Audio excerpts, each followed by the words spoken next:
आता आपण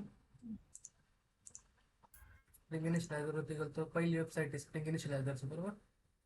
हम्म. त्याच्यावरती गेल्यानंतर आपण कस्टमायझेशन निवडतो आपल्या प्रोजेक्टचे. आपण निवडली होती लँग्वेजमध्ये जावा. आता प्रोजेक्ट टाईपमध्ये आपल्याकडे किती येतं? मॅवन, ग्रिडल, ग्रोवी आणि ग्रिडल ग्रोवी. आता आपण ज्यावेळेस वेब ॲप्लिकेशन बनवतो आणि प्युअर बॅकएंड लिहितोय त्यावेळेस आपण सिलेक्ट करतो मॅवन. आपले सगळे मॅवन प्रोजेक्ट असतात.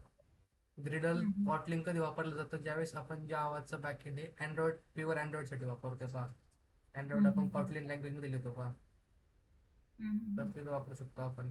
ज्यावेळेस आपण लँग्वेज कॉटलिन सिलेक्ट करू त्यावेळेस आपण ग्रिडल हा कॉटलिंग घेतो. पण जर आपली लँग्वेज आता जावा आहे तर आपण कायम मॅवन प्रोजेक्टच घेणार जावाच्या बॅकएंड लिहिण्यासाठी. आणि स्प्रिंग बूटचा आपण कोणताही एक स्टँडर्ड व्हर्जन घेऊ शकतो. 3.5, 3.5.4 आहे. जे सिलेक्टेड आहे ते ठेवलं आहे आपण सध्या, कारण ते LTS लॉंग टर्म सपोर्ट असणार आहे. त्या प्रोजेक्टचा हा झाला आपलं इन्फॉर्मेशन. जसं आपण पॅकेजेस क्रिएट केले तिथून बघा. आता आपल्या एकच मेन पॅकेज राहिलं, त्या पॅकेजचं नाव काय ठेवायचं आपल्याला? तर मग आपण सपोज फॉर्म डॉट बिलिंग म्हटलं. आपल्या प्रोजेक्टचं नाव काय द्यायचं? सपोज आपण बिलिंग मास्टर म्हटलं. आणि आपल्याला लागते तेवढं आपण पॅकेजचं नाव ठेवायचं प्रॉपर. आता इथं आपण जार आणि ओर निवडले पॅकेजिंगचा टाईप. काल सांगितलं होतं आम्ही जार हम्म. कधी निवडतो आपण? जर आपला फक्त जावाचा कोड आपण लिहिणार असेल तर हा आपला जार झाला. ओर फाईल कधी क्रिएट करू हम्म. शकतो आपण? ज्यावेळेस आपल्याला जावाच्या कोड सोबत काही फ्रंट एंडचे पेजेस पण आपण बनवतो JSP मध्ये सर्वलेट वगैरे वापरून. हा हा. ते आता कुणी वापरत नाही. प्युअरली बॅकएंड शिकण्यासाठी जारच जातं. सेपरेट बॅकएंड असलं जार पाहिलं जातं ते. त्यानंतर आता आपल्या लॅपटॉपला जो JDK इन्स्टॉल आहे तो आपण इथं घेऊ शकतो, 17 किंवा 21. आता जर आपण JDKचं व्हर्जन कसं चेक करणार? तो जावा आपण इन्स्टॉल केला, इथं काय करणार आपण? जावा हायफन व्हर्जन. ती जावाचं व्हर्जन आपल्याकडे 17 सध्या अवेलेबल लॅपटॉपला. ठीक आहे. हम्म. मार्केटमध्ये 21 आहे, 24 आहे, 26 पण आलेलं आहे. पण 17 हा लॉंग टर्म सपोर्टवाला आहे. इंडस्ट्रीमध्ये 17च वापरलं जाते जावाचं व्हर्जन. जेवढे प्रोजेक्ट माहीत झाले सगळे हम्म. 17 पण येतात. करंटली इंडस्ट्रीमध्ये पण डेली आज दिवसभर सुद्धा मी 17च वापरले. तर मग 17च का वापरलं जातं? तर ते लॉंग टर्म सपोर्टवालं आहे. म्हणजे ते त्यात एवढंच एकदम क्लासेस वगैरे प्रॉपर एवढे भेटतात त्यात आपल्याला की त्यात जास्त चेंजेस परत करावं लागत नाही.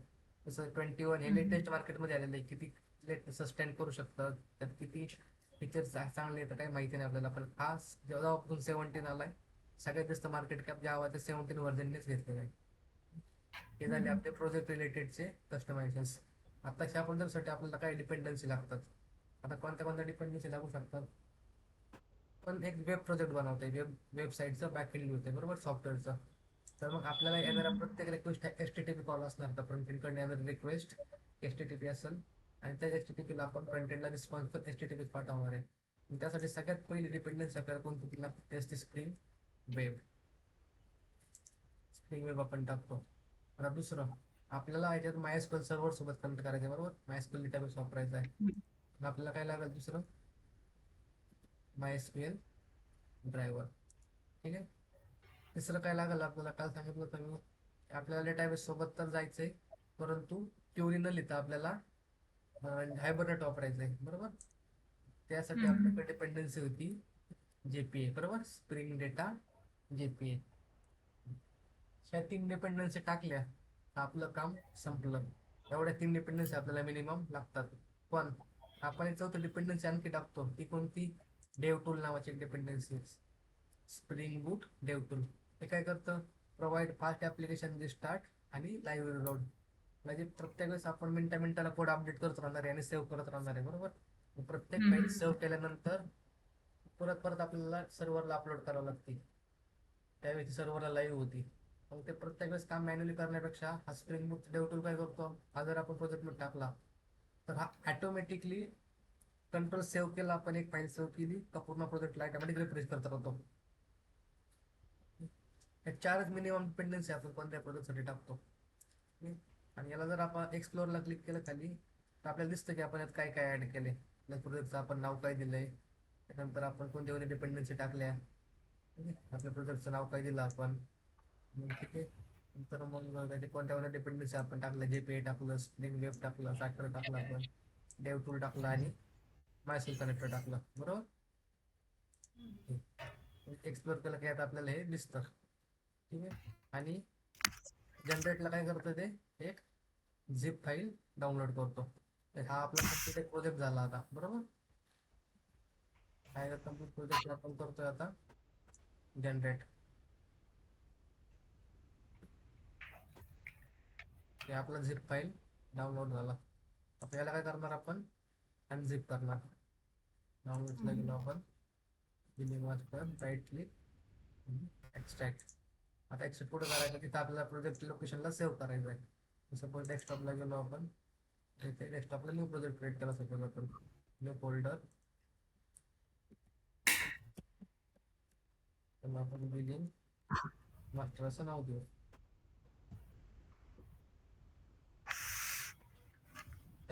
त्या फोल्डरला सिलेक्ट करून आपण त्या फोल्डरमध्ये त्या प्रोजेक्टला एक्सट्रॅक्ट केला.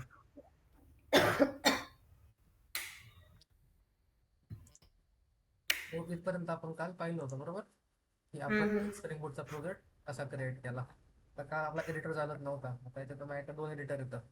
एक आपल्याकडं हा STS म्हणून एक स्प्रिंग टूल शूट, जो काय सेमी क्लिप्स आणि दिसतोय, बरोबर. आणि दुसरा आहे इंटिजेली आयडी. तर तुम्ही कोणता वापरता तुमच्यावर डिपेंड आहे. दोन्हीत पण शेवटी आपल्याला कोडच लिहायचा आहे, परंतु दोन्हीचा UI थोडाफार सध्या जी तुम्हाला सवय आहे ती वापरू शकता. इतके दिवस आपण हाच वापरले तर येतच कंटिन्यू करू, ठीक आहे. ओके. मग आता इथं आपण प्रोजेक्ट कसा घेणार होता, हे पहिले प्रोजेक्ट आहेत माझे जे आपण इथं ऍड केलेले आहेत, सेन्सरचा एक हे सगळे.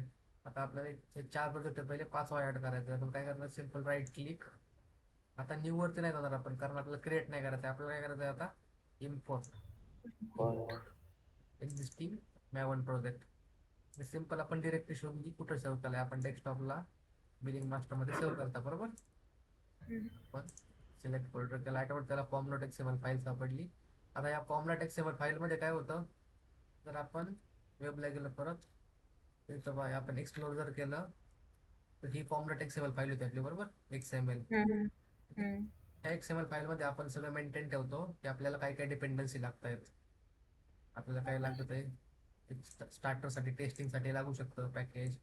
मॅवन प्रोजेक्ट म्हणून मॅवनचं पॅकेज लागेल, स्प्रिंग बूट फ्रेमवर्कचं लागेल, कनेक्टर लागेल मायस्क्यूएलचा, डेव टूल टाकले आपण, स्टार्टर वेब टाकले आणि डेटा JPA टाकले. आणि यासाठी व्हर्जन कोणतं निवडले आपण, जावाचं 17 निवडले. ह्या सगळ्या गोष्टी तो काय करतो आता, कॉन्फिगर करतो.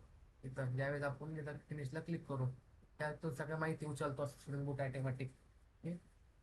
स्प्रिंग फ्रेमवर्क एक फायदा असा आहे आपल्याला, इथून मागं जे पण कोड लिहिलता आपण, तो आपल्याला कॉन्फिगर करावा लागायचा, बरोबर. सपोज आपण JDBC पाहिलं, बरोबर.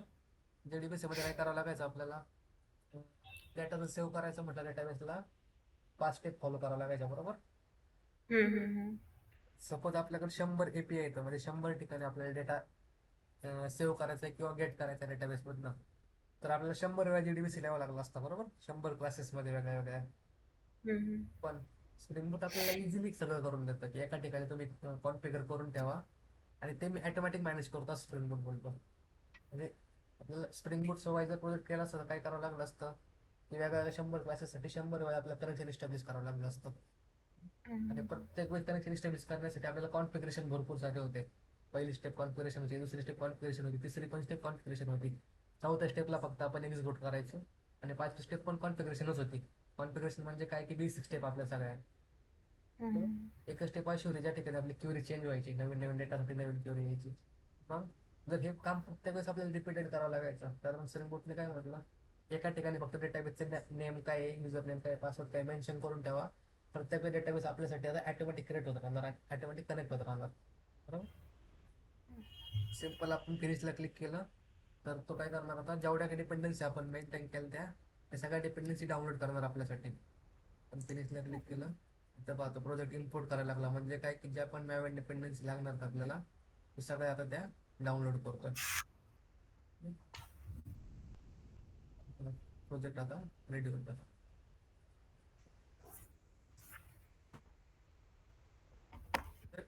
रेडी झालाय, बरोबर. आता आपण प्रोजेक्ट स्ट्रक्चर पाहिलं, आपण त्याला ओपन केला. ठीक आहे. ही सगळ्यात शेवटची आपल्याकडे फॉर्म डॉट एक्सएमएल फाईल असते, बरोबर. तीच ती फाईल आहे जी आपण आता वेबला पाहिली होती. तिथं आपल्या सगळ्या डिपेंडन्सी आपण सेव्ह करून ठेवल्या होत्या, बरोबर. जावाचं व्हर्जन कोणतं आहे, किती फाईल आहे आपली. म्हणजे आता इनिशियली आपण एवढ्या डिपेंडन्सी टाकल्या आणि प्रोजेक्ट क्रिएट केला. जर आपल्याला चालू प्रोजेक्ट बिल्ड करत असताना 2-3 दिवसांनी असं वाटलं की आणखी डिपेंडन्सीची गरज पडणार आहे परत पुढं, तर आपण काय करणार त्या केसमध्ये मग आणखी तिथनं कॉपी करून वेबवरनं कॉपी करून आणणार, ते डिपेंडन्सी इथं पेस्ट करणार, बरोबर. म्हणजे ऑटोमॅटिक डिपेंडन्सी पूर्ण डाउनलोड होत राहील. म्हणजे हे कॉम्प्लेट एक्सएमएल फाईल काय करते, जेवढ्या काही डिपेंडन्सी आपल्याला लागत आहेत सगळ्या ऑटोमॅटिकली त्या मॅनेज करत राहतील. फोल्डर स्ट्रक्चरला दुसरं जर काही पाहिलं तर आपल्याकडे एक SRC फोल्डर आहे, SRC मेन जावा. आपला जो काही जावाचा कोड असतो तो बघितलेला तो सगळा, बरोबर. आणि बाय डिफॉल्ट एक पॅकेज आलं आपल्याकडं कॉम डॉट बिलिंग. हे आपण तिथं बनवलं होतं, बरोबर. वेबला पण बनवलं होतं. कॉम डॉट बिलिंग आपलं पॅकेज नेम. सेम आपलं पॅकेज आलं कॉम डॉट बिलिंग. आणि SRC मेन जावा नंतर कोणतं असतं, SRC मेन रिसोर्सेस एक फाईल असते. या रिसोर्सेस फाईलमध्ये काय असतं, जे काय आपल्याला रिसोर्सेस लागणार येतं, जसं की स्टॅटिकमध्ये काय लागू शकतं, इमेज लागू शकते, किंवा हार्ड कोडेड डेटा लागू शकतो, जसं इनम ठेवतो आपण, किंवा आणखी काही कॉन्स्टंट डेटा असू शकतो आपला, कॉन्स्टंट व्हॅल्यू सेव्ह केलेला आहे, ते स्टॅटिकमध्ये ठेवू शकतो आपण. आणि ऍप्लिकेशन डॉट प्रॉपर्टीज फाईल असते जावा. जावाच्या फोल्डरमध्ये आपण सगळा जावाचा कोड लिहिणार. आणि रिसोर्सेसमध्ये जी ऍप्लिकेशन डॉट प्रॉपर्टीज फाईल असते ती सगळ्यात मेन आहे आपल्यासाठी.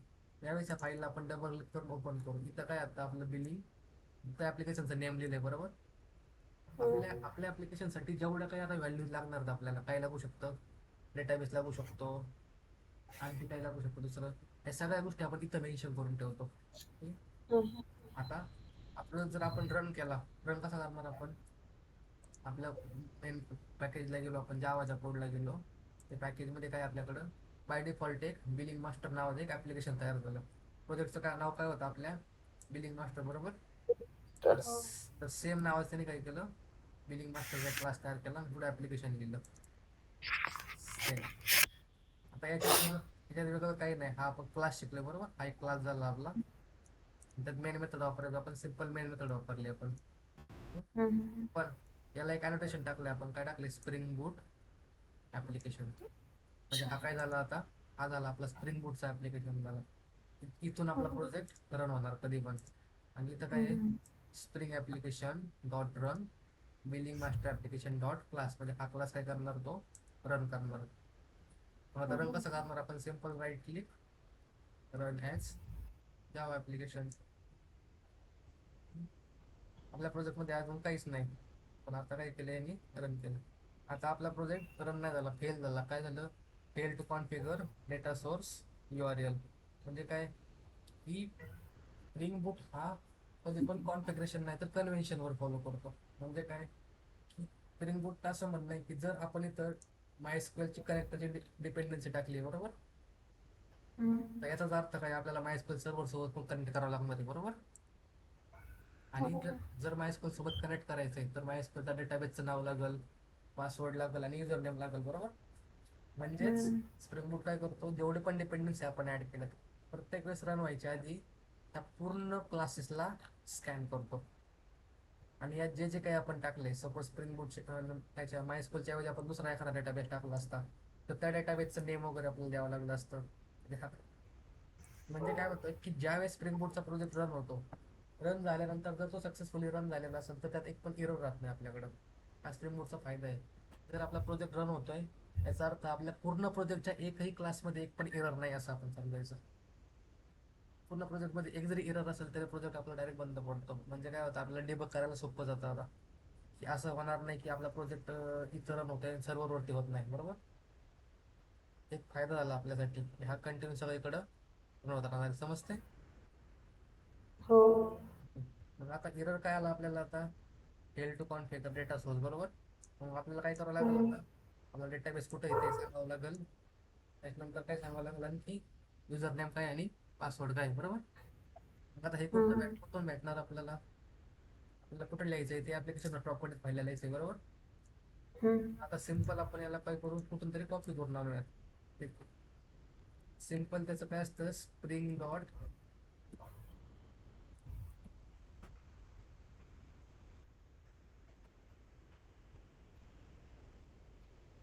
डेटा सोर्स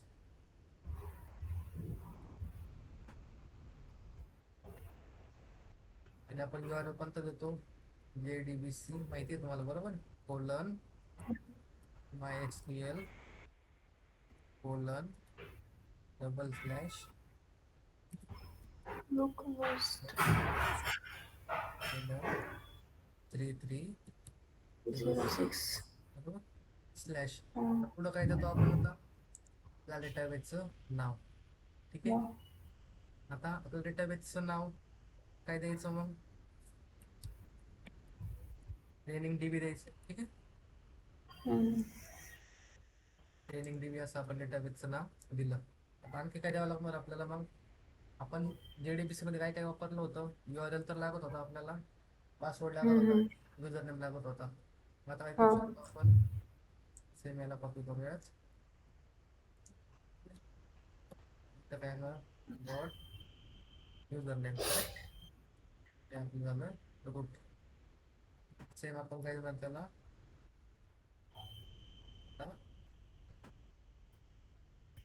पासवर्ड, तो पण आपल्या ह्या सिस्टीमचा माझा रूटच आहे. बरोबर, हे कॉन्फिगरेशन आपले संपले. याला केलं आपण सेव्ह. आता या फाईलला आपल्याला पुन्हा रन करावं लागणार आहे.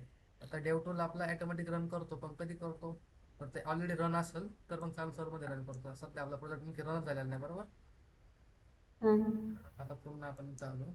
आता जर आपल्याला समजून घ्यायचं असेल की आपलं प्रोजेक्ट रन झालाय का नाही, कसं समजणार, इथं सिंपल आपण एक प्रिंट लावूयात काहीतरी. मग हे जर प्रिंट झालं तर समजायचं आपलं प्रोजेक्ट सक्सेसफुली रन झाला. बरोबर, ऍप्लिकेशन स्टार्टेड प्रिंट लावायचं. सिंपल याला आपण राईट क्लिक करणार, रन ॲज जावा ऍप्लिकेशन.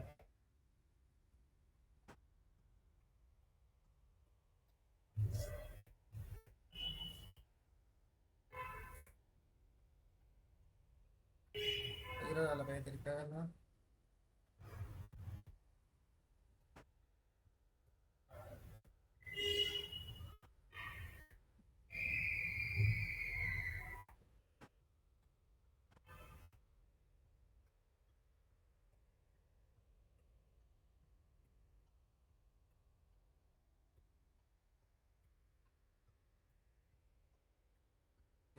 स्वतः आपण आपल्या ह्याच्यात काय केलं तर क्लास मेन्शन केलं. बरोबर, ड्रायव्हर क्लास आपण पहिली स्टेप करायचो JDBC मध्ये. बरोबर, JDBC इथं काय करावं लागलं होतं आपल्याला, तो मेन्शन करावा लागेल. मला तो कुठून आणणार आपण, सेम तर मी माझा जुना एखादा प्रोजेक्ट ओपन करतो आणि जुन्या प्रोजेक्टची ऍप्लिकेशन प्रॉपर्टी फाईल ओपन करतो. तर आपण इथं मेन्शन केलं होतं बा. बरोबर, हा आपला ड्रायव्हर क्लास होता बा, जो आपण तिथं पण दिला, com.mysql.cj.jdbc.driver.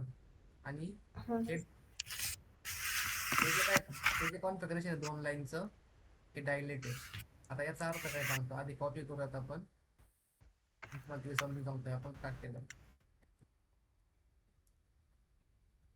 चालू आपण या गोष्टी केल्या टेस्ट. आता ही लाईन तर तुम्हाला समजली. काय केलं आपण, याचा ड्रायव्हर क्लास दिला. बरोबर, पण या 2 लाईन का दिल्या आपण, ठीक आहे, की string dot JPA dot show dot SQL dot equal to true. म्हणजे काय केलं, ज्यावेळेस आपण एखादा जावाचा क्लास तयार करू आणि डेटा सेव्ह करू, बरोबर, डेटा सेव्ह करण्यासाठी काय होणार, डेटाबेसची क्युरी पार्टनर एक इन्सर्टची क्युरी पडू शकते, किंवा डेटाबेस मध्ये डेटा काढताना सिलेक्टची क्युरी पडणार आहे. बरोबर, पण ह्या क्युरी कोण लिहिणार आहे, आपण लिहिणार नाही स्वतः. बरोबर, हायबरनेट ऑटोमॅटिकली तयार करणारी क्युरी आहे. मग त्याने नेमकी डेटाबेस वरती काय क्युरी चालवली हे जर आपल्याला पाहायचं असेल तर आपण इथं काय करतो, याला ट्रू करतो. म्हणजे याने काय केलं, आता ज्यावेळेस कन्सोल इथं डेटा लॉग होईल तर प्रत्येक क्युरी नंतर तो ऑटोमॅटिक इथे क्युरी प्रिंट करत राहील. म्हणजे आपल्याला समजत राहील की नेमकं आपण काय डेटा काढलाय, काय प्रिंट केलंय. ठीक आहे, आणि दुसरं काय केलं आपण, string dot JPA dot properties dot hibernate dot dialect equal to हे. आता हे MySQL 8चं डायलेक्ट आहे. MySQLचं व्हर्जन जे वापरतोय आपण, 8.36 हे व्हर्जन सध्या MySQL स्टँडर्ड चालू आहे मार्केटमध्ये. तर MySQLचं आपण कोणतं व्हर्जन वापरतो ते हायबरनेटला सांगावं लागतं, कारण वेगवेगळ्या व्हर्जनचे वेगवेगळ्या क्युरी येतं. जसं आपण पाहिलं काय याच्यात काय डेटाबेससाठी जी एसक्यूएलची लँग्वेज आहे बरोबर, ती एसक्यूएल केस सेन्सिटिव्ह आहे का, पण काही ठिकाणी केस सेन्सिटिव्ह नाही. जसं इन्सर्टची क्युरी आपण इन्सर्ट स्मॉलमध्ये लिहिलं किंवा कॅपिटलमध्ये लिहिलं तरी MySQLला चालतं.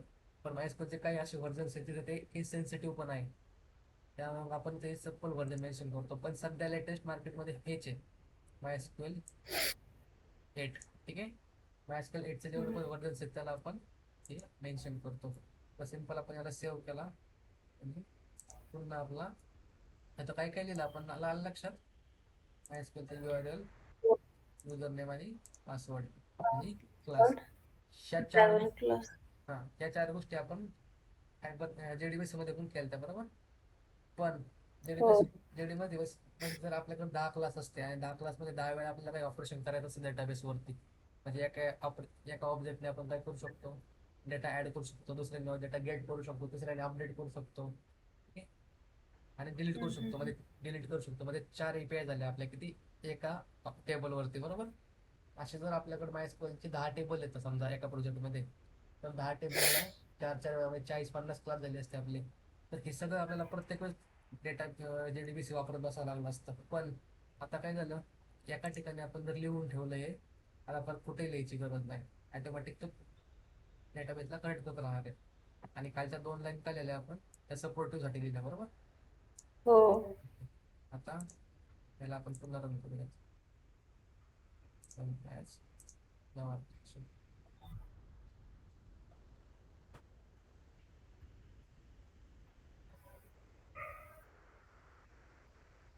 स्टार्ट डेट तर झालंय, म्हणजे ते एरर आला, काही एरर आला आपल्याला, काही एरर आला.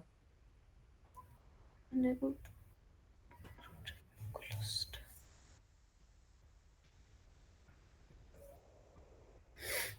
Unable to obtain isolation JDBC connection. Access denied for root @localhost using password. Yes. आता denied केले access.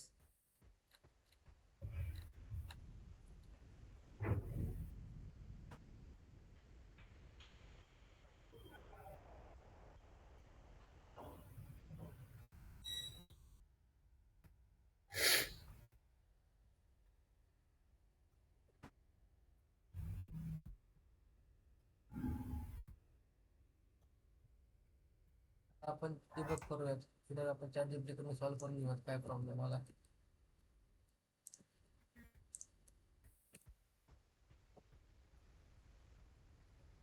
किती एरर काढत पुढे चालू लागतं आपल्याला.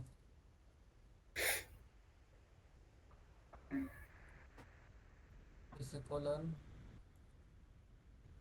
colon localhost 3006 तर बरोबर दिलं आपण.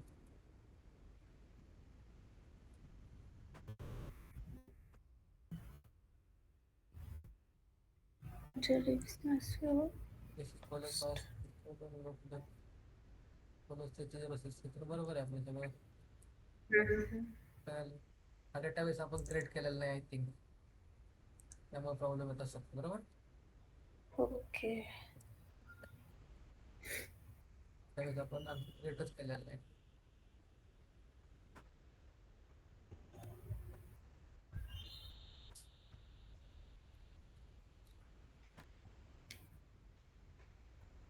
केलं तर आपला प्रोजेक्ट ऑटोमॅटिक पुन्हा रिफ्रेश झाला. त्यावेळेस तो एरर परत आलाय आपल्याला.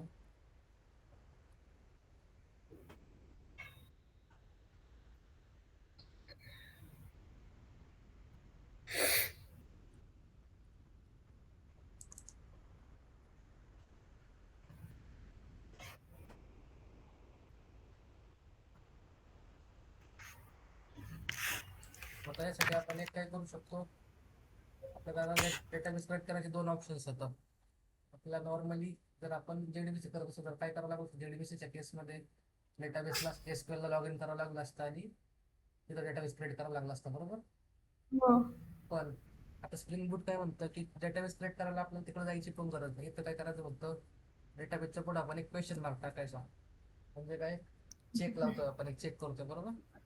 क्रिएट क्रिएट डेटाबेसचं D capital database if not equal to true. म्हणजे आपण काय केलं आता, जर डेटाबेस नसेल तर डेटाबेस काय कर, क्रिएट कर. बरोबर.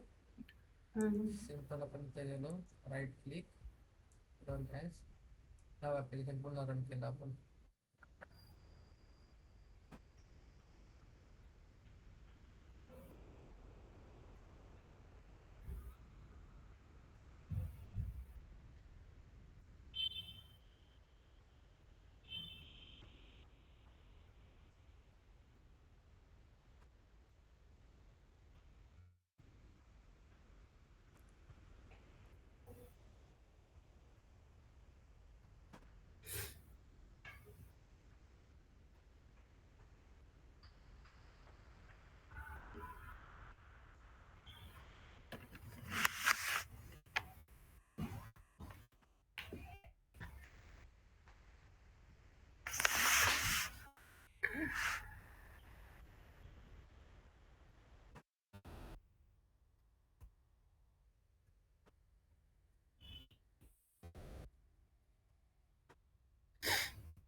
करतो दुसरा रन करून पाहतो. पण आपण पासवर्ड वगैरे सेव्ह केले, पण हे तर रन होत आहे.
कनेक्ट झालाय आपला डेटाबेस.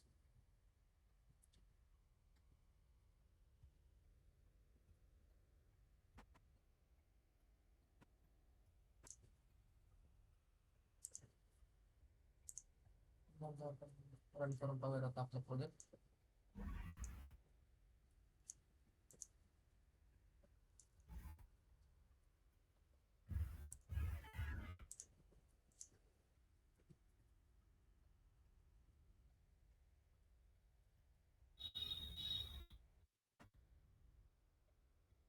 तर ते आपला रन होतोय, रन होतोय एरर तर काय येत नाहीये. हा एक एरर येतोय.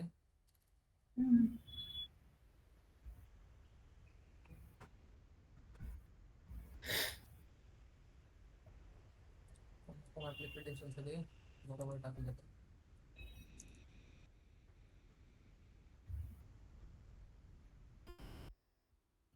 हा डेटाबेस आपण क्रिएट झालाय का पाहू. जर डेटाबेस आपला क्रिएट झाला असेल तर समजायचं की बरोबर सांगते. बरोबर.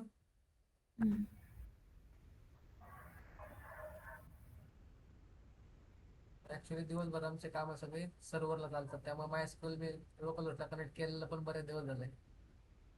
कंपनीचे सर्व्हर असतात, लोकल होस्टच्या ऐवजी काय करतो आपण आयपी ऍड्रेस वापरतो डायरेक्ट. कुठलं वापरतो?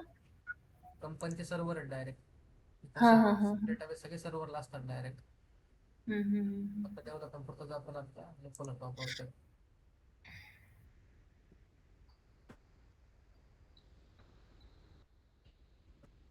तसंच पाहिले.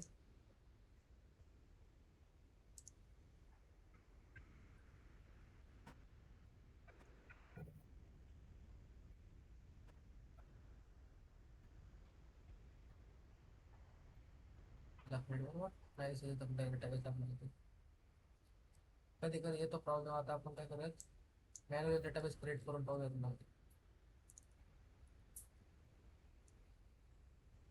करून आपण डेटाबेस आपला क्रिएट झाला. आता याला पुन्हा रिस्टार्ट करायचं म्हणजे काय करावं लागणार आपल्याला, फाईलमध्ये जायचं आणि फाईल ती फक्त सेव्ह करायची. सेव्ह केली का आपल्या सर्व्हर आता ऑटोमॅटिक रिस्टार्ट होणार का.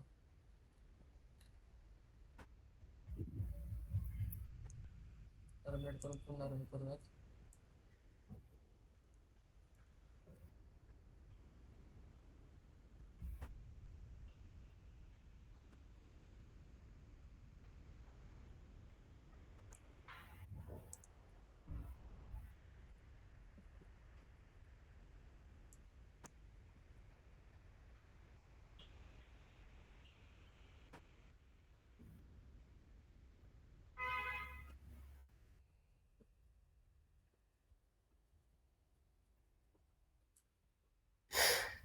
नंतर झालं तर आपण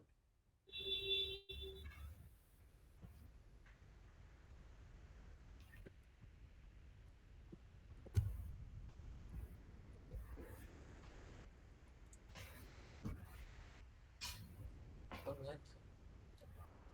सेव्ह केल्या केल्या आपला सर्व्हर ऑटोमॅटिक पुन्हा रिफ्रेश झाला. ऍप्लिकेशन आपलं स्टार्ट झालंय. आता फायर काय होते पाहूयात आपण नंतर. प्रोजेक्टला काही येत नाही तो, परंतु एरर यायला नाही पाहिजे आपला प्रोजेक्ट सक्सेसफुली रन झाला. बरोबर. काही डिपेंडन्सी एरर असेल त्यामुळे असेल तो, परंतु प्रोजेक्ट आपला सक्सेसफुली रन झाला. आपला हा प्रिंट इथं आलाय. बरोबर. आता तिथून आतापर्यंत आपला फक्त स्प्रिंग बोटचा सेटअप झाला. बरोबर. हा झाला आपला सगळा सेटअप. एवढा सेटअप रेडी झाला आपला. आपल्या स्प्रिंग ऍप्लिकेशन मध्ये आपण कोड लिहायला रेडी झालो. ठीक आहे. आता कोणत्याही स्प्रिंग ऍप्लिकेशन जर आपण पाहायला गेलं तर आता फ्लो पाहूयात. ठीक आहे.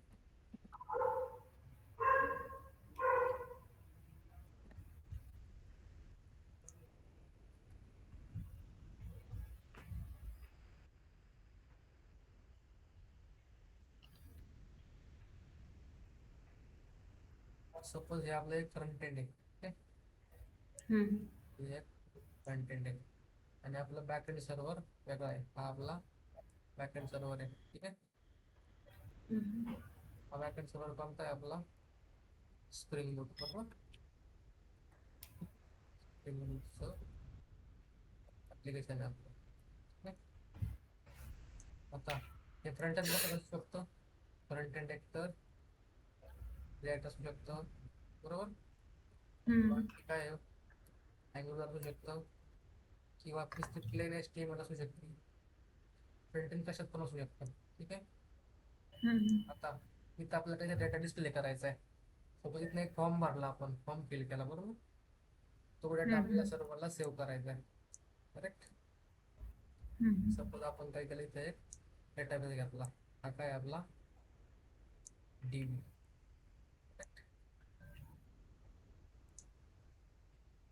आता आपण काय केलं, आपल्या डेटाबेस सोबत कनेक्शन केले याचं.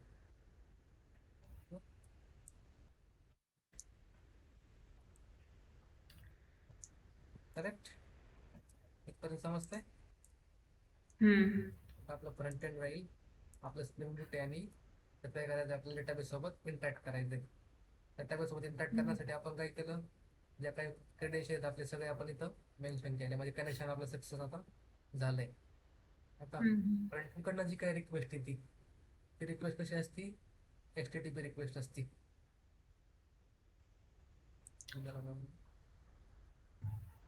काय आली आहे, रिक्वेस्ट आली.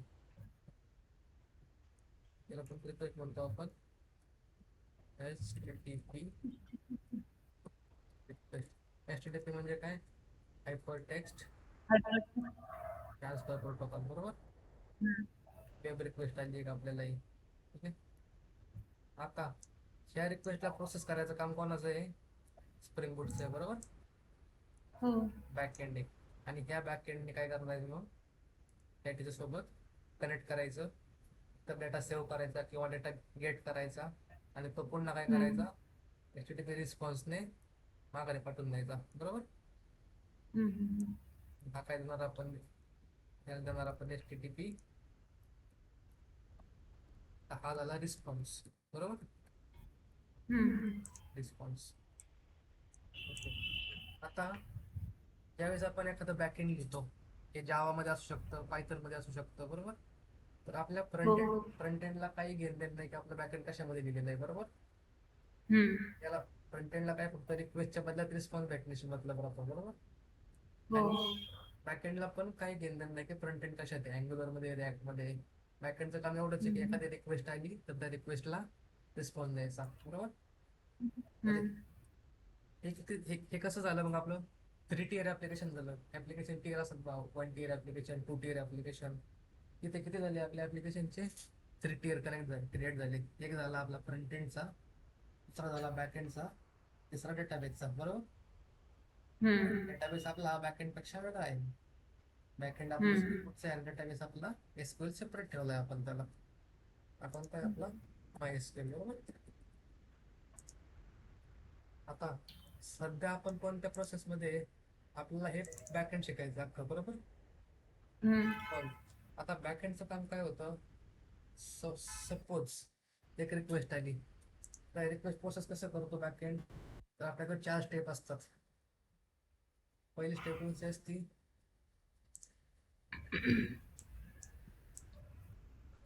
आपल्याकडे पहिली स्टेप असते, तिला आपण म्हणतो कंट्रोलर. ओके.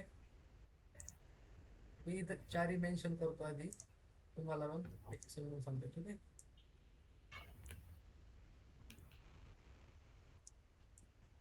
कंट्रोलर नंतर आपल्याकडे ओके,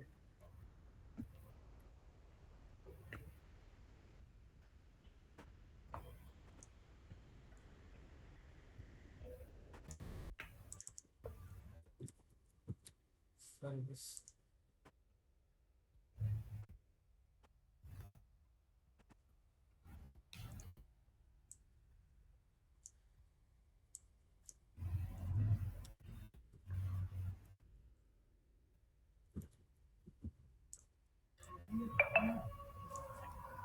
इथे मी 4 बॉक्सेस क्रिएट केले. बरोबर. हा कंट्रोलर काय करतो माहिती आहे, कंट्रोलर हा फ्रंट एंड कडून आलेली रिक्वेस्ट एक्सेप्ट करतो. ठीक आहे. त्याचं कंट्रोलर म्हणजे काय, कंट्रोल करायचं काम याच्याकडे आहे. सपोज फ्रंट एंड कडनं रिक्वेस्ट आली आहे, युजरचा डेटा सेव्ह करायचा आहे. बरोबर. तर मग सेव्ह साठी जे आपण फंक्शन लिहिले तेच कॉल झालं पाहिजे. बरोबर. म्हणजे कोणत्या रिक्वेस्टला कोणतं फंक्शन कॉल करायचं हे कोण ठरवतं, कंट्रोलर. आणि तो कसा ठरवतो, याच्याकडे एक राउटिंग असतं, राऊट असतो. बरोबर. जसं आपण राऊट URL पाहिजे बा, आपल्याकडे काय येऊ शकतं, /login. बरोबर. /login जर आलं तर आता याला काय करावं लागणार आहे, लॉग इनच फंक्शन कॉल करावं लागेल. बरोबर. मग त्या फंक्शन आपण कुठं लिहितो, फंक्शन कॉल करायचं म्हणजे काय, एक सर्व्हिस कॉल करायची, सर्व्हिस द्यायची काहीतरी. बरोबर. म्हणजे त्यावेळेस एक रिक्वेस्ट येते, त्या रिक्वेस्टचा आपला डेटा आपण पुढे पाठवतो सर्व्हिस लेअरला. ठीक आहे.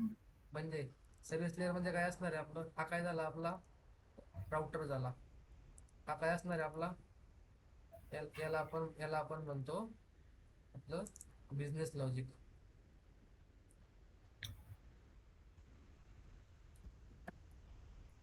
बिझनेस लॉजिक कुठं असतं आपलं बिझनेस लॉजिक, सर्व्हिस लेअरला. करेक्ट. आपण रिक्वेस्ट आली, ती रिक्वेस्ट कंट्रोलरने एक्सेप्ट केली आणि त्याला समजलं की ती रिक्वेस्ट आली, तिचा URL कोणता आहे, /login आहे. तर त्याने काय केलं मग, त्या सर्व्हिस, हे 4 बॉक्स दिलेत म्हणजे काय, ते 4 पॅकेजेस आहेत आपले. जसं आपण पॅकेज क्रिएट करतो. बरोबर. आपण जावाच्या प्रोग्राम मध्ये भरपूर पॅकेजेस क्रिएट केले. ठीक आहे. तसं आपण हे 4 पॅकेजेस क्रिएट करणार आहे आणि सगळे कंट्रोलरचे क्लास आपण कंट्रोलर नावाच्या पॅकेज लिहून ठेवणार. सपोज आपल्याकडं 10 वेगवेगळे फॉर्म सबमिट करायचे, सेव्ह करायचे, म्हणजे किती, 10 कंट्रोलर येणार. बरोबर. आणि त्या 10 कंट्रोलरसाठी आपल्याकडे 10 सर्व्हिसेस येणार. मग आपण सेपरेट ठेवण्यासाठी, जसं आपण तुम्हाला दुसरा एक प्रोजेक्ट दाखवला सपोज. ठीक आहे. काय केलं मी, एक कंट्रोलर नावाचं पॅकेज क्रिएट केलं बरोबर, आणि सगळे कंट्रोलर आपण सेव्ह केले. नंतर काय केलं आपण, त्या कंट्रोलर नंतर काय येते आपली मग सर्व्हिस येते बरोबर. सगळे पॅकेजेस आपण सर्व्हिसचे इथं सेव्ह केले. म्हणजे काय केलं, सपोज मला लॉग इन करायचंय तर इथं रिक्वेस्ट येईल माझी बरोबर, ऑथ कंट्रोलरला येईल स्लॅश लॉग इन. तर लॉग इन नंतर काय केलं मी, एक सर्व्हिस कॉल केली कुणालची, ऑथ सर्व्हिस नावाचा क्लास आला आपला. म्हणजे सर्व्हिस कुठे लिहून ठेवली आपण मग, सर्व्हिस आपण लिहून ठेवला सर सर्व्हिस पॅकेज मध्ये बरोबर. सर्व्हिस पॅकेज मध्ये ऑथ सर्व्हिस लिहून ठेवली. म्हणजे हे थोडक्यात जे 4 बॉक्सेस केलेत मी, हे 4 काय आहेत आपले पॅकेजेस येतात. ठीक आहे. मग लॉग इन नंतर काय कुठं आलो आपण, इथं आलो. आता बिझनेस लॉजिक. आता बिझनेस लॉजिक काय असणार आहे आपलं, जे आपण JDBC मध्ये केलं तर एक तर काय लागेल आपल्याला, एक टेबल लागेल मायस्क्वेलचा, की हा डेटा कोणत्या टेबलचा आहे बरोबर. त्याला आपण म्हणतो मॉडेल्स.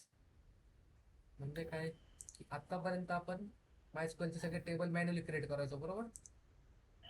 इथं जाऊन आपण क्रिएट टेबलची कमांड चालवावं लागायची, आणि मग तिथूनच आपण एक क्युरी लिहून आणायचो, इन्सर्ट इंटू किंवा मग सिलेक्ट स्टार फ्रॉम सिम्पलस वेब युजर बरोबर. आणि मग ती क्युरी आपण फक्त JDBC मध्ये कॉल करायचो. पण आता आपल्याला एक पण क्युरी लिहायची नाही स्वतःहून बरोबर. मग ही क्युरी ऑटोमॅटिक तयार कशी होणार, आपल्याला कोडला सांगावं तर लागेल ना, की हे पॅरामीटर आपल्या डेटाबेसला आहेत बरोबर. आपण काय करतो, मॉडेल्स क्रिएट करून ठेवतो. मॉडेल काय असतो, सपोज आपल्या मायस्क्वेलच्या एका टेबलला 5 डेटा आपण सेव्ह करतोय. तर आपण जर हा कोड पाहिला माझा, यात किती आहेत आपल्याकडं, एक ID बरोबर, 1 2 3 4 5 6 7. ते काय झाले, 7 कॉलम झाले टेबलचे बरोबर. तर प्रत्येक एका टेबलसाठी आपण काय करतो, एक जावाचा क्लास लिहितो, आणि त्या क्लासला आपण म्हणतो मॉडेल. आणि इथे काय करतो आपण, त्या 7 फील्ड मेन्शन करतो. आणि इथं टेबलला नाव काय आहे, सिम्पलस वेब युजर बरोबर. तर सेम नाव आपण देतो या जावाच्या क्लासला. म्हणजे आता काय होणार आहे, जर कंट्रीकडे रिक्वेस्ट आली की मला युजर सेव्ह करायचा आहे, आपण काय करणार, शेअर मॉडेलचा वापर करणार. म्हणजे या मॉडेलमध्ये जर 7 फील्ड असतील तर आपल्याला ऑटोमॅटिक समजणार की 7 फील्ड आहेत, म्हणजे डेटाबेसला 7 कॉलम येतं करेक्ट. आपलं मॅपिंग झालं, म्हणजे डेटाबेसला जायची गरज नाही पडली. आता डेटाबेसकडे जाऊन का नाही लागलं आपल्याला, की इन्सर्टची क्वेरी करायची तर आपल्याला किती पॅरामीटर लिहावं लागतील इन्सर्टच्या क्वेरीमध्ये, नाही, सगळे इथूनच समजलं आपल्याला. ठीक आहे. आणि शेवटी ती आपली रेपॉझिटरी बरोबर. आता रेपॉझिटरीचा वापर काय होतो आपल्याला, रेपॉझिटरी एक लिहून ठेवलेले क्लासेस आहेत, इंटरफेस आहे, त्यात आपण क्लासेस लिहून ठेवलेले आहेत. आपल्याला स्वतःहून रेपॉझिटरी म्हणजे एक कोड लिहावा लागत नाही, तो लिहायचा आहे तो खूप थोडा असतो. मग रेपॉझिटरीचा वापर काय होतो, आपण सगळा आपला कोड लिहितोय जावामध्ये बरोबर. आपण लिहितो सगळा कोड जावामध्ये, परंतु आपला जो डेटाबेस आहे, डेटाबेसला कोणती लँग्वेज समजती, MySQL नावाचे बरोबर. मग MySQL कडून आलेला डेटा जावाच्या ऑब्जेक्टमध्ये कन्वर्ट करावा लागतोय बरोबर. आणि जावाच्या ऑब्जेक्टमध्ये जर एखादा कोड असेल, तो MySQLच्या क्यूरीमध्ये कन्वर्ट करावा लागतोय, त्यावेळेस सेव्ह होणार आहे बरोबर.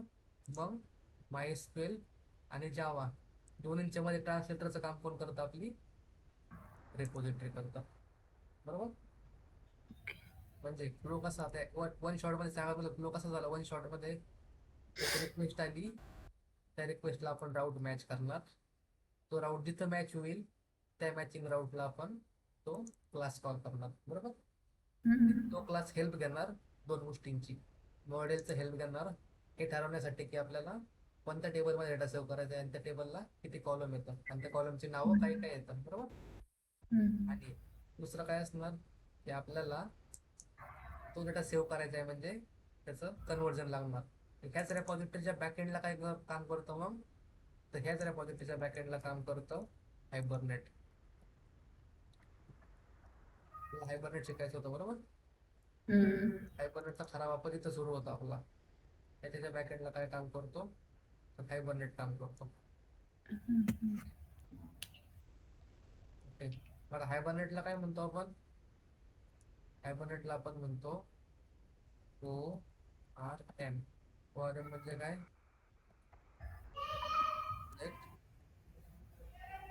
Relation mapping. नावाचं सगळं आहे पहा. ऑब्जेक्ट म्हणजे काय, हा एक जावाचा ऑब्जेक्ट असेल बरोबर. हम्म. रिलेशन म्हणजे काय, आपला डेटाबेस हा रिलेशनल डेटाबेस, आणि ह्या दोन्हींचं मॅपिंग करण्यासाठी आपण कोणाला वापरतो, हायबरनेटला वापरतो बरोबर. हम्म. म्हणजे हायबरनेट काय करतो, सपोज एका ऑब्जेक्टमध्ये 5 फील्ड येतात बरोबर. आपण सपोज स्टुडंटचा नेम घेतला, स्टुडंटचा रोल नंबर घेतला, आयडी घेतला, 5 फील्ड झाल्या. तर त्या 5 फील्डचा कॉलम टेबल तयार करायचा जबाबदारी तो घेतो आणि ऑटोमॅटिक टेबल क्रिएट करतो बरोबर. एकदम सिंपल गोष्ट आहे. आता तुम्हाला कॉम्प्लिकेटेड वाटेल, हम्म. कोड लिहायला गेलं तर एकदम सोपं आहे. ठीक आहे. मग आता पहिली स्टेप काय करायची, आपण जर म्हटलं की आपल्याला 1 2 3 4 पॅकेजेस लागणार तर बरोबर, हम्म. सिंपल आपण यायचं आणि पहिले आपले 4 पॅकेजेस क्रिएट करून घ्यायचे बरोबर. हम्म. आपण आपला प्रोजेक्ट लावलो SRC. आता हा आपला पहिला पॅकेज आहे बरोबर. हम्म. आता आपले पॅकेजेस कुठं क्रिएट करायचे, तर ह्याच पॅकेजेसच्या आतमध्ये क्रिएट करायचे. आतमध्ये म्हणजे कसं, याला सब पॅकेजेस क्रिएट करायचे. म्हणजे हम्म. याला न्यू पॅकेज, म्हणजे हे नाव तर आपलं राहणारच. डॉट, आता पुढं काय क्रिएट करायचंय आपल्याला, कंट्रोल पॅकेज आपलं झालं. आता सेम पॅकेजला दुसरं पॅकेज क्रिएट करायचं आपल्याला. त्याला काय नाव द्यायचं आपण, डॉट सर्व्हिस बरोबर. सर्व्हिस आपलं क्रिएट झालं. दुसरं पॅकेज कोणतं लागतंय आपल्याला, न्यू पॅकेज डॉट, आपल्याला कोणतं नाव होतं, repository correct. Hmm. Repository, right click, new package dot, आपल्याला कोणतं लागत होतं, मॉडेल बरोबर. हम्म. किंवा त्याला आपण एंटिटी म्हणू शकतो, त्याला आपण टेबल पण म्हणू शकतो बरोबर. शेवटी ते आपल्या टेबल मॅप करते, आपण त्याला काही पण म्हणू शकतो. पण आपण एक मॉडेल असं नाव दिलं बरोबर. ओके. हा झाला आपला एका प्रोजेक्टचा बेसिक सेटअप. कोणत्याही स्प्रिंग बोटच्या प्रोजेक्टमध्ये आपल्याला हे मिनिमम 4 पॅकेजेस लागणारच, 1 2 3 4 बरोबर. हा. त्याच्या व्यतिरिक्त 2 3 पॅकेज आणखी येतात आपल्याकडे. कोणते येतात, कॉन्फिगरेशन नावाचं येऊ शकतं, की आपल्याला काय काय कॉन्फिगर करायचंय. कधी कधी काय होतं, आपल्याला सिक्युरिटी पण द्यावं लागते बरोबर. स्प्रिंग सिक्युरिटी आहे, हा. तिथं आपण JW टोकन वगैरे वापरतो. तर ह्या गोष्टी येतात, त्या ठिकाणी काय होतं मग, तर तो आपण ते वापरू शकतो कॉन्फिगरेशनचं पॅकेज. ठीक आहे. त्याच्या व्यतिरिक्त आपल्याला DTO क्लासेस पण लागतात. DTO क्लासेस म्हणजे काय असतं माहिती आहे, DTO काय असतं, नाही, नाही माहिती. घेणार आहे आपण पुढं ते. ठीक आहे. ओके. हा. ठीक. तर मग असे आणखी पॅकेजेस पुढे येऊ शकतात भरपूर. पण प्रत्येक प्रोजेक्टला हे 4 पॅकेजेस जे आता डिस्कस केले आपण, आणि एक ऑटोमॅटिक पहिले सुरू झालेलं आपलं मेन पॅकेज, हे बेसिक 5 पॅकेजेस असतातच. आणि यांनी काय झालं, आपला कोड सुटसुटीत राहिला. सगळे आपण ज्या प्रत्येकाच्यात काय असणार, इंटरफेस किंवा क्लास असणार आहे बरोबर. आपण हो. एकत्र पण ठेवू शकलो असतो सगळं, परंतु मॅनेजमेंट सोपं जाण्यासाठी हा आपण स्टँडर्ड फॉर्मॅट मॅच करतो. जर हम्म. आपल्याला पाहिजे असेल की डेटाबेसचे टेबल किती येतं, म्हणजेच काही मॉडेल किती येतं, तर आपल्याला सगळे हम्म. मॉडेल पॅकेजला सापडून जातील बरोबर. हम्म. किंवा फ्रंट एंड किती रिक्वेस्ट येऊ शकतात आपल्याला, किती API कॉल होऊ शकतात. आपण काय करणार आहे, त्यासाठी API लिहिणार आहे बरोबर. हो. API म्हणजे काय तुम्हाला सांगितलं होतं मी, आठवत आहे.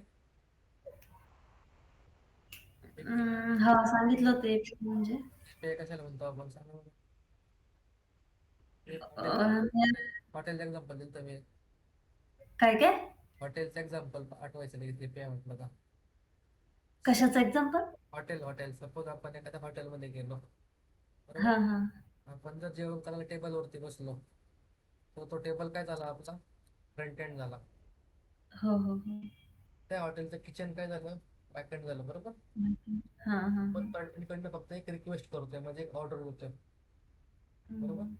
त्या ऑर्डरला प्रोसेस पण करताय, बॅक एंड करताय म्हणजे किचन करताय. म्हणजे फ्रंट एंड हो. आणि बॅक एंड वेगळ्या कन्सेप्ट झाल्या. पण फ्रंट एंड आणि बॅक एंडला कनेक्ट कोण करतंय, तर एक वेटर असतो बरोबर. हो.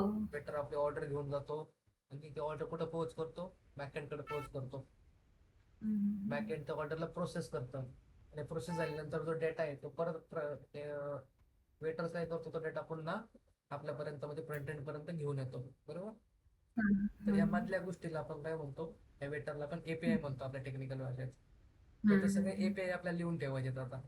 उद्या आपण फ्रंट एंड रिॲक्ट मध्ये लिहू शकतो, अँग्युलर मध्ये लिहू शकतो, कुठेही लिहू शकतो. पण हा हा ते एपीआयचे एंड पॉईंट तयार करणं आपलं काम आहे. एंड पॉईंट काय असतील ते आपण म्हणजे स्लॅश लॉग इन जर म्हटलं आपण तर हा लॉग इनचा एपीआय झाला बरोबर. हा हा त्या राऊट वरती फक्त लॉग इनची फंक्शनलिटी चालणार आहे. रजिस्टरला काय होणार आहे तर नवीन युजर रजिस्टर होणार आहे असे आपल्याला लिहून ठेवायचे. जेवढे फीचर्स आहेत तेवढे आपण एंड पॉईंट इथं लिहून ठेवणार सगळे बरोबर. ओके. हा ओके. मग आता सेम असे आपल्याला काय करायचे आहेत, आपला कोड लिहायचा आहे नंतर. मग आता आपले पॅकेजेस सगळे सध्या आता मोकळे येतात बरोबर. हम्म. इथपर्यंत हा झाला बेसिक सेटअप. हा फक्त सेटअपच होता, याच्यामध्ये आपण एक पण अजून जावाचा क्लास लिहिला नाही बरोबर. हो.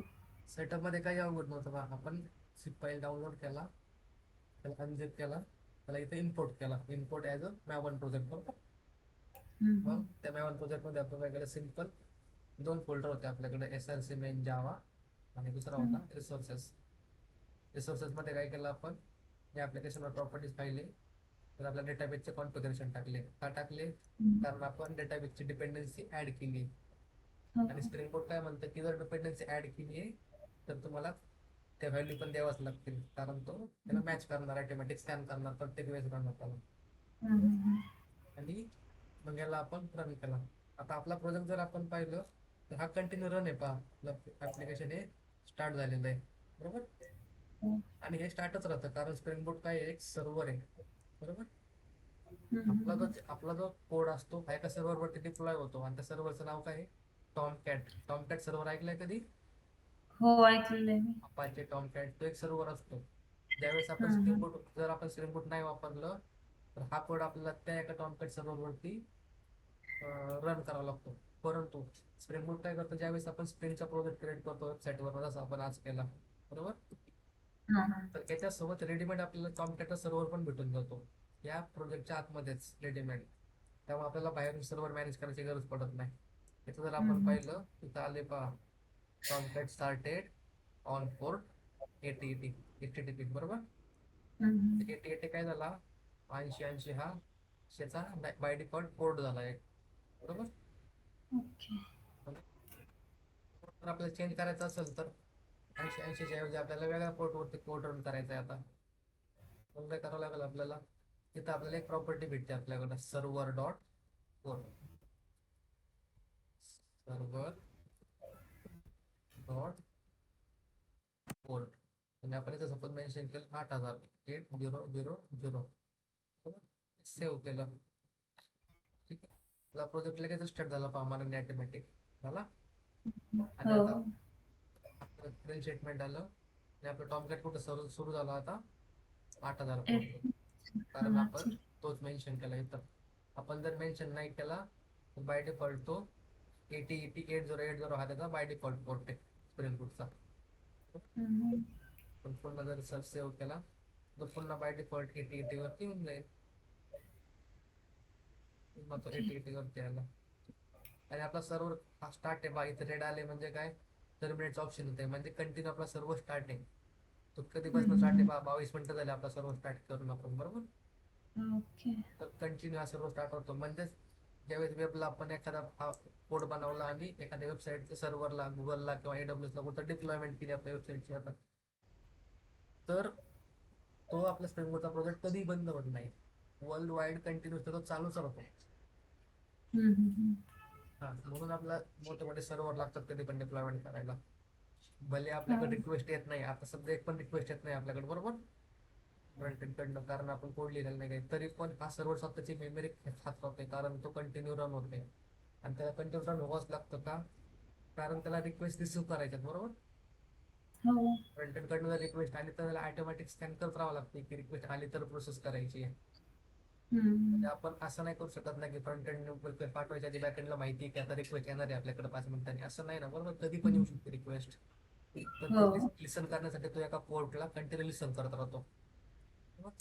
आणि जसं आपल्या लॅपटॉपला किती पोर्ट येतं, एक आपलं USB पोर्ट झालं बरोबर, तिथं आपण माऊस लावू शकतो, आपलं कीबोर्ड लावू शकतो, हे झाले आपले फिजिकल पोर्ट बरोबर. सेम आपलं एक पोर्ट असतं आपलं हेडफोन लावण्यासाठी, कसं चार्जिंगसाठी, हे आपले फिजिकल पोर्ट झाले कारण ते फिजिकली आपल्या लॅपटॉपला अवेलेबल येतं. सेम हे फिजिकल पोर्ट काय करतात आपल्याला कनेक्टिव्हिटीसाठी हेल्प करतात बरोबर. हा. सेम ऍप्लिकेशन मध्ये आपल्याला कनेक्टिव्हिटीसाठी पण पोर्ट हेल्प करतात आणि हे सगळे व्हर्च्युअल पोर्ट असतात बरोबर. मग हम्म. असे किती पोर्ट आहेत आपल्याकडं सिस्टीम मध्ये. कोणत्याही एका सिस्टीम मध्ये आपण लॅपटॉप घ्या, कोणती एक विंडोज सिस्टीम घ्या किंवा अँड्रॉइड सिस्टीम घ्या किंवा जेवढे पण एक्झिस्टिंग सिस्टीम होतं ऑपरेटिंग सिस्टम आपल्याकडं, सगळ्यांकडे हम्म. 65,000 एवढे पोर्ट असतात, 65,000. टोटल 65,000 एवढे पोर्ट असतात. 65,000. याच्यापेक्षा तो आकडा थोडासा मोठा आहे, 65,700 असे समथिंग काहीतरी ती व्हॅल्यू आहे, पण आपण एवढे स्टँडर्डली यूज करतो. याच्यातले हम्म. जवळपास 12,000 पोर्ट ऑटोमॅटिकली बाय डिफॉल्ट वापरले गेलेले असतात. हम्म. म्हणजे आपले रॅम आहे, रॅमला आपल्या ऑपरेटिंग सिस्टम सोबत कनेक्ट करायचं आहे. हम्म. किंवा आपले बाय डिफॉल्ट कीबोर्ड आहे बरोबर, कीबोर्डचं कोणतं बटन दाबल्यानंतर कोणती व्हॅल्यू गेली पाहिजे, तिथं पण एक पोर्टचं कम्युनिकेशन येत आहे बरोबर. हम्म. त्याच्यानंतर आपलं मेमरी आहे, मेमरीला पण कनेक्ट करायचं आहे. अशा भरपूर साऱ्या प्रोसेस येतात. किंवा बाय डिफॉल्ट काही ऍप्लिकेशन आपण डाउनलोड केलं जसं क्रोम आहे, तसं आपलं फाईल मॅनेजर आपल्याला बाय डिफॉल्टच येत आहे, टर्मिनल येतोय बरोबर. हा हो. टर्मिनल पण काय करतोय आपल्या ऑपरेटिंग सिस्टीम सोबत कम्युनिकेट करतोय, म्हणजेच तो एक पोर्ट वापरतोय कोणतं तरी. असे मग बाय डिफॉल्ट काही काही ऍप्लिकेशनचे पोर्ट हे ठरलेले येतं. जसं की आपलं मायस्क्यूएल आहे बरोबर, 3306 हेच पोर्ट वापरतो, दुसरं पोर्ट वापरत नाही शक्यतो आपण बरोबर. मग हम्म. असे स्टँडर्डली जवळपास 12,000च्या आसपास पोर्ट त्यांनी युटिलाइज केलेले येतं. राहिलेले जे पोर्ट येतं ते पोर्ट आपण आपल्या ऍप्लिकेशनसाठी वापरतो. आता माझ्या लॅपटॉपवरती जर मी 80 ह्या पोर्टला जर एक ऍप्लिकेशन रन केलं बरोबर, तर आता दुसरं कोणतंही ऍप्लिकेशन मी ह्या पोर्ट रन नाही करू शकत, कारण ते पोर्ट ऑटोमॅटिक ह्या एका ऍप्लिकेशनने ऑक्युपाय केलंय. हम्म. त्यामुळं आता सपोज मला जर दुसरा प्रोजेक्ट ओपन केला, मी आणखी प्रोजेक्ट ओपन केला, सेम दुसरा प्रोजेक्ट मध्ये गेलो मी, याला आता मला रन करायचं आहे, रन ॲज ऍप्लिकेशन. आता ह्या दुसऱ्या पोर्टला पण काय केलेलं आहे मी कोणताही त्याला पोर्ट मेन्शन केलेलं नाही. बघा कोणते पोर्ट मेन्शन केलेलं दुसऱ्या प्रोजेक्टला पण, तो पण 8080 वरतीच रन व्हायचा प्रयत्न करणार, पण तो फेल झाला. काय आलं इथं, web server fail to start, port 8080 was already in use बरोबर. आपल्या पहिल्या प्रोजेक्टने तो पोर्ट आपला युटिलाइज केलेला आहे, त्यामुळे याला अवेलेबल नाही. याला जर आपण दुसरा पोर्ट दिला तर आपण दुसरा पोर्ट देऊन टाकला, त्या केसमध्ये काय करायला नव्हतं, रन होऊन जाईल. त्याला आपण 800 हा पोर्ट दिला, सेव्ह केला आणि पुन्हा रन केला.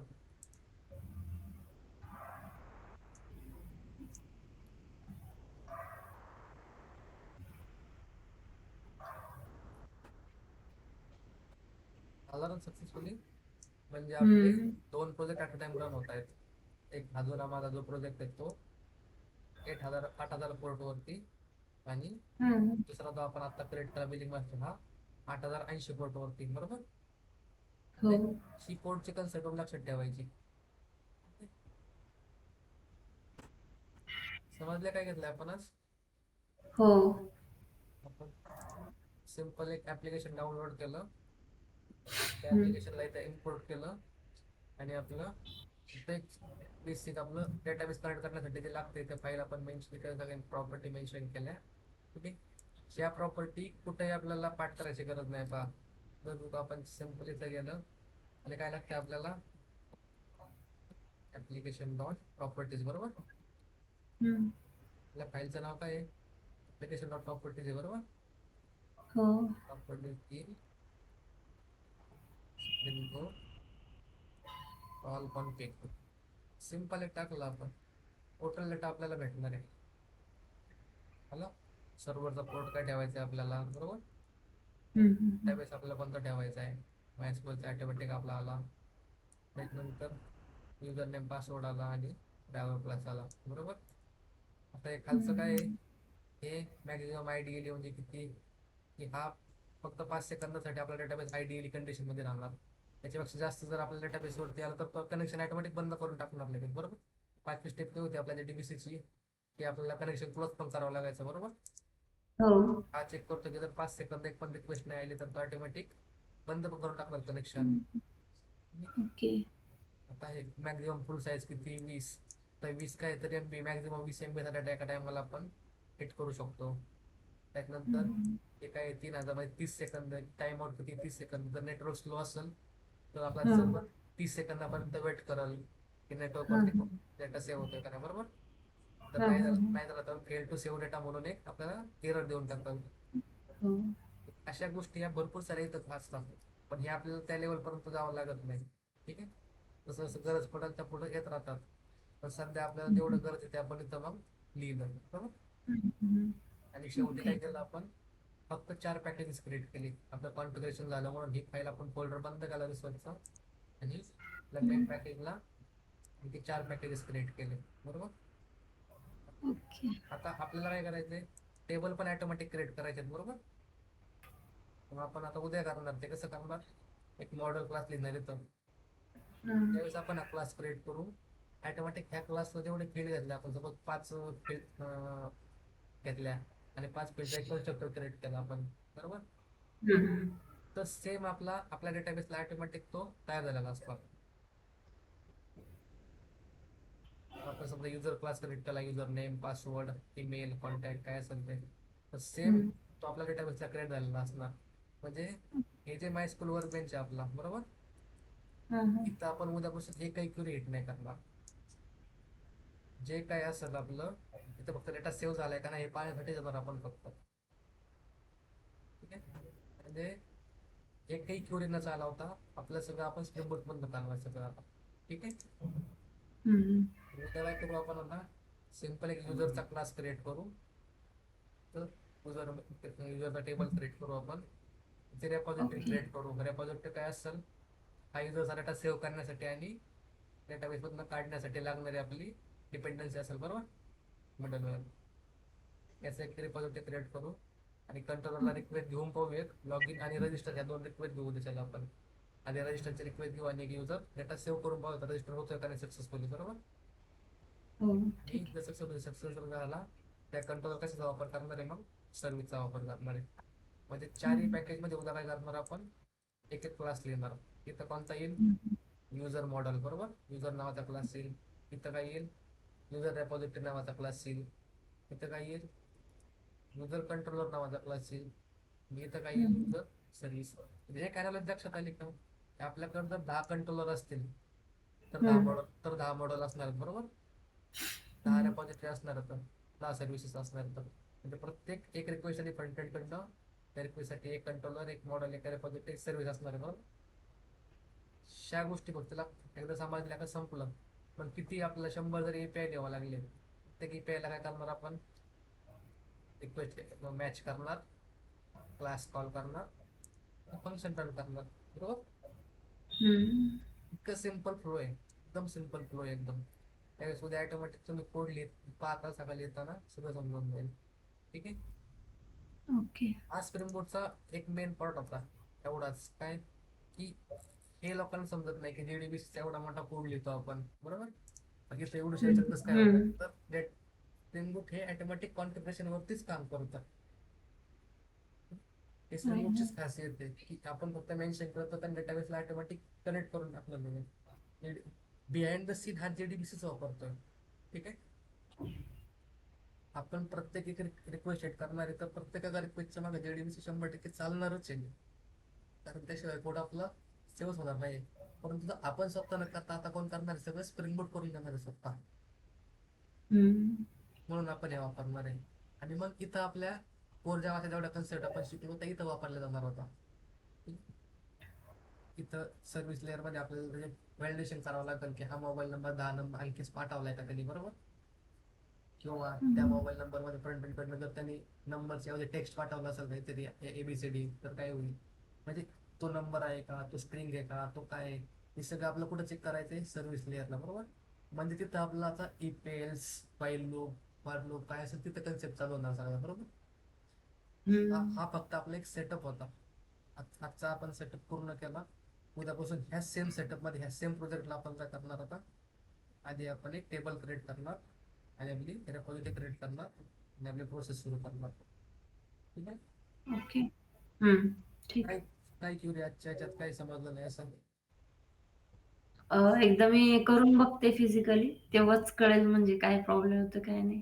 हम्म. हे आर्किटेक्चर हे आपलं MVC आर्किटेक्चर म्हणतो याला आपण. हां. मॉडेल व्ह्यू कंट्रोलर, हे आपले मॉडेल झालं. ठीक आहे, कंट्रोलर झालं. या दोन्हीचा ह्याचा वापर करून आपण एक व्ह्यू पाठवतो फ्रंट एंडला, बरोबर. हं. त्याला आपण MVC याला MVC नाही म्हणतो शक्यतो आपण याला MVC कुठं म्हणायचो आपण, त्यावेळेस आपण हे फ्रंट एंड सेम एकाच ठिकाणी ठेवायचो इथं. म्हणजे हां, ज्यावेळेस हां, आपण हां. JSP वगैरे वापरायचो, जसं तुम्हाला म्हटलं की जारच्या ऐवजी आपण वॉर फाईल क्रिएट करतो, बरोबर. हो. तर त्यावेळेस काय होतं मग, कॅम, व्ह्यू आणि कंट्रोलर अशा त्या गोष्टी राहायच्या. मॉडेल व्ह्यू कंट्रोलर त्यावेळेस आपण ते क्रिएट करायचो. परंतु हं, हं. आता काय झालं, आपण याला काय म्हणू शकतो, याला आपण म्हणू शकतो client server architecture. Client server architecture.